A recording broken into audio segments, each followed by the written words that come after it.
बच्चों, आज हम अम्ल और क्षार की विभिन्न अवधारणाएं पढ़ेंगे। अम्ल तथा क्षार। तो इस संबंध में सबसे पहले आर्हेनियस ने बताया, नंबर 1, आर्हेनियस अवधारणा।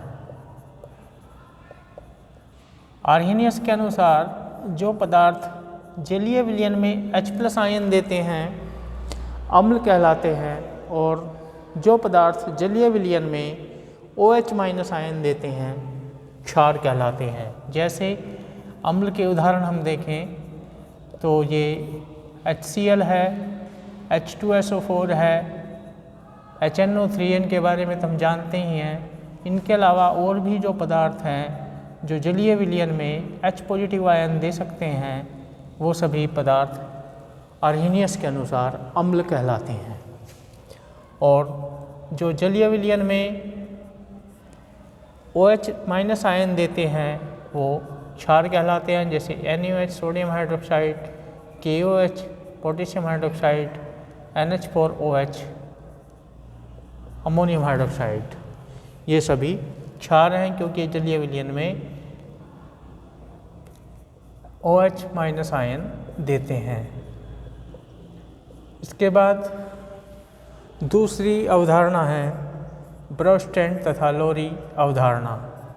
ब्रोस्टैंड तथा लोरी अवधारणा। ब्रोस्टैंड तथा लोरी के अनुसार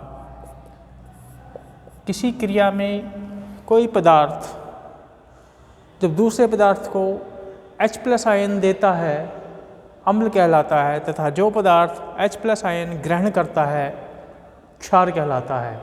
ब्रोस्टैंड तथा लोरी अम्ल तथा क्षार को हम क्रिया के समय ही पहचान सकते हैं, वैसे नहीं पहचान कर सकते। इस अवधारणा के अनुसार एक पदार्थ अम्ल की तरह से क्रिया काम कर सकता है तथा एक ही वही पदार्थ क्षार की तरह से भी काम कर सकता है उसकी परिस्थिति के अनुसार। तो देखेंगे यहाँ पे उदाहरण।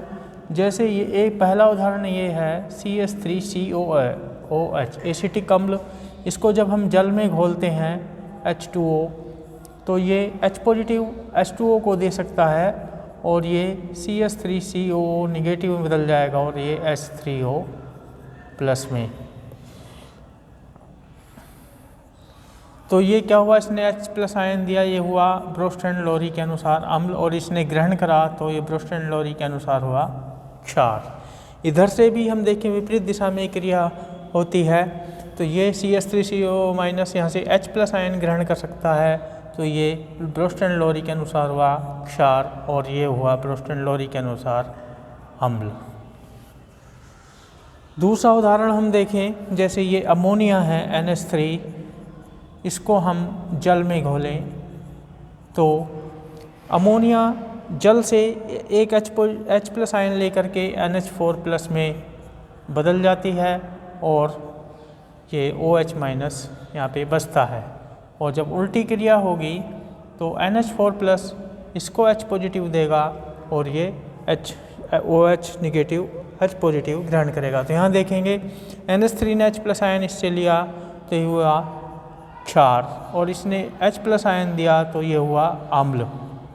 और इसी तरह से हम यहाँ देखें ये H+ आयन इसको देगा तो ये हो जाएगा अम्ल और ये हो जाएगा क्षार। तो ब्रोस्टैंड लोरी के अनुसार अम्ल तथा क्षार को हम क्रिया के समय बता सकते हैं। दूसरी बात, एक ही पदार्थ जैसे यहाँ पे जल H2O यहाँ पे क्षार की तरह से काम कर रहा है और यहाँ पे अम्ल की तरह से काम कर रहा है, परिस्थिति के अनुसार वह अम्ल तथा क्षार की तरह से दोनों की तरह से काम कर सकता है। एक चीज़ इसमें और आती है ब्रोस्टैंड लोरी के अनुसार, जब यहाँ पे अम्ल ने H+ दे दिया तो उसका जो बाकी हिस्सा बचा वो क्षार कहलाया, और जब क्षार ने H+ ग्रहण करा तो उसका जो बचा जो प्राप्त हुआ वो अम्ल कहलाया।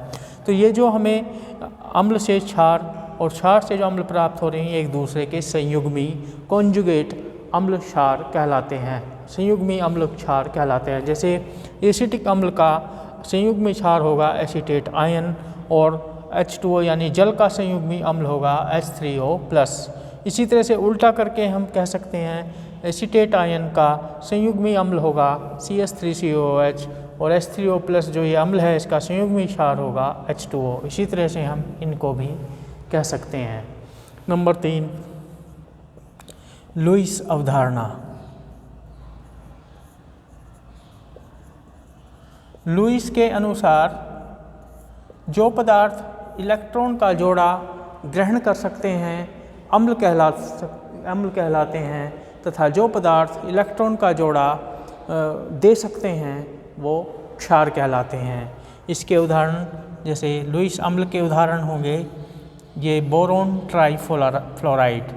बोरोन ट्राईफ्लोराइड में बोरोन का जो परमाणु है इसके पास 6 इलेक्ट्रॉन है, तो अपना अष्टक पूरा करने के लिए 1 इलेक्ट्रॉन का जोड़ा ग्रहण कर सकता है। इसी तरह से एल्यूमिनियम क्लोराइड है, ये एल्यूमिनियम ट्राईक्लोराइड, इसमें भी एल्यूमिनियम के पास 6 इलेक्ट्रॉन होते हैं, तो अपना अष्टक पूरा करने के लिए ये भी 1 इलेक्ट्रॉन का जोड़ा ग्रहण कर सकता है। ये दोनों क्या हुए फिर इस तरह से लुईस अम्ल हुए। इसके अलावा सभी धनायन, जितने भी धनायन होते हैं वो लुईस अम्ल की तरह से व्यवहार करते हैं, वो लुईस अम्ल कहलाते हैं। तो और भी उदाहरण हैं बहुत सारे जिनको हम देख सकते हैं कौन कौन इलेक्ट्रॉन के जोड़े ग्रहण कर रहे हैं। इसी तरह से लुईस क्षार के बारे में हम देखें तो जैसे ये अमोनिया है, अमोनिया में नाइट्रोजन परमाणु के पास 1 इलेक्ट्रॉन का जोड़ा ये होता है जो बंध बनाने में भाग नहीं ले रहा, तो इस इलेक्ट्रॉन के जोड़े को ये दूसरे पदार्थ को दे सकता है, तो इसलिए इसको लुईस क्षार हम कहते हैं। इसीलिए इसी प्रकार जो जल है,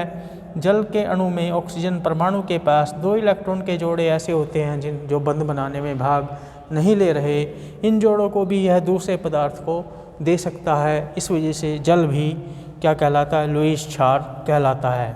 सभी ऋणायन भी इलेक्ट्रॉन का जोड़ा दूसरे पदार्थ को दे सकते हैं, तो सभी ऋणायन भी लुईस क्षार होते हैं आदि। ये और भी उदाहरण इसके लुईस क्षार के हम देख सकते हैं। जो भी पदार्थ इलेक्ट्रॉन का जोड़ा दे सकेंगे वे लुईस क्षार कहलाएंगे, और जो भी पदार्थ इलेक्ट्रॉन का जोड़ा ग्रहण कर सकेंगे वो लुईस अम्ल कहलाएंगे। आज इतना ही, इससे आगे कल बताऊंगा।